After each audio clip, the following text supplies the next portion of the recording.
Welcome back everyone to another Train Simulator 2 news video. A little update about obviously the LGV Mediterranean, which is obviously the line between Marseille and Avion, top speed 200 miles an hour. Obviously I think that's 320 kilometers an hour, so it's going to amazing. But there's a new article out about it called Train Simulator 2 Building the LGV Mediterranean.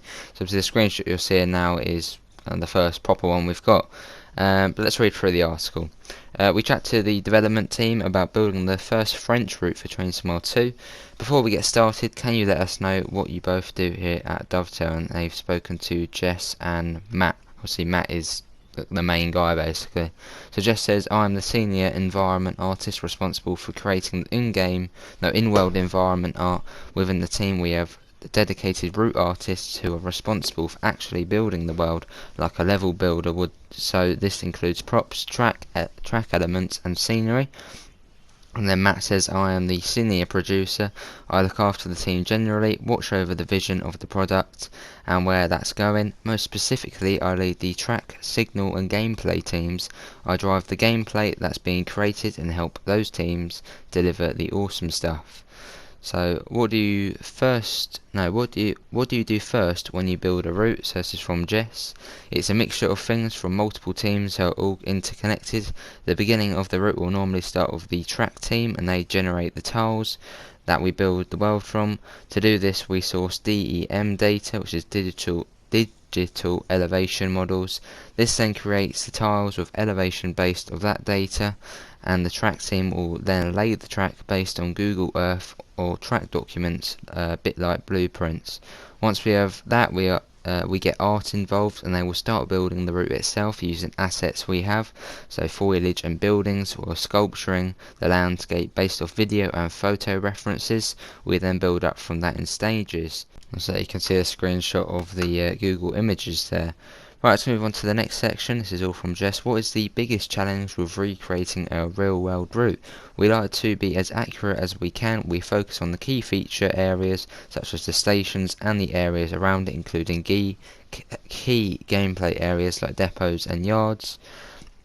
We will of course base everything off real world imagery, but if a road has to be slightly too far to the left to make sure it works scenery wise, then that's an artistic choice we will make.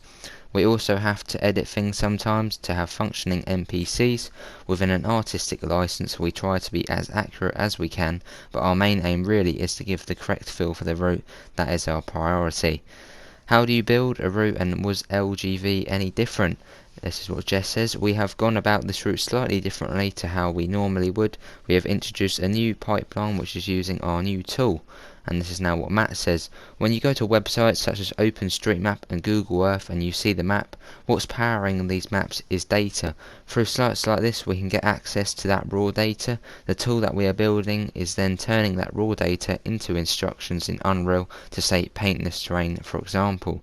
Then Jess says, our lovely tech team has put in the ability to extract tiles from the DEM data, and using a collection of scripts also generate landscape painting and asset placement. Then they apply our landscape material using this, and they will pre-paint areas such as roads, concrete and track ballast. They can also pre-populate areas with meshes, so this includes things like tree lines, fencing and hedges, so that when we come to our initial stage with the new tool, we've skipped a couple of steps at the beginning, so it's not as much as a blank canvas. This is what Matt says. Traditionally we build our routes by hand, which can often be hard to perceive. The craftsmanship is no different to how building a model railway would be. For example, if you want a tree and you place a tree, now multiply that by 60 scale miles and that gives an idea of the weight of work the environment team take on. We are frequently asked by players, how do we start delivering longer routes? Because one of the key things with faster trains is that you require longer routes to enjoy them properly. Either projects need to take ridiculously long to do, or we need to find ways to have better tools, and this tool allows us to start auto-generating content. We need to be careful how we proceed down the line. This is very much our first path down auto-generation. This isn't dynamic auto-generation. What's happening is it generates some content and then the environment team will take a look and do things with it, so we will retain that handcrafted feel. What it does mean is we are now able to come up step 3 instead of step 0.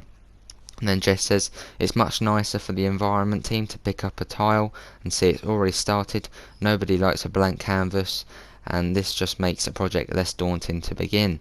And then this is what Matt says. From here, we need to decide what the next step will be to take on. So in future, we automate more and more, but we don't automate things that are going to detract from the experience and as a result make everything repetitive. We want to ensure we end up with the same quality we would have if everything had been done by hand. And the final section, what's unique to this route, says what Matt says. This will be our fastest route on Train Smile 2, an incredible 320 kilometers an hour. It is the first route that we've done that deploys the TVM 430 signals and also uses the French KVB in-cab signalling system. There's a whole lot of firsts, but the environment side of this route is really interesting because it's an absolute roller coaster and it has some of the fiercest gradients you can imagine. At 320 kilometers an hour, you really feel those gradients, and you will find they are more severe than you might have previously experienced. This is because Train Smile 2 is better able to cope with those really steep gradients and perform better while at high speed. And then they said they'll be showing off some more bits in the near future. But that was a blimmin' long article. That was really long. A couple of renders actually in that edit. But yeah, that is it. Obviously links in the description to the Discord server. I'll put the link for that article as well because it was a blimmin' long one. And also into the PayPal if you don't want to help us get the route. It's going to be an awesome route. Yeah, but that is it. Thanks for coming in. I hopefully will see you in the next one. Bye everyone and take care.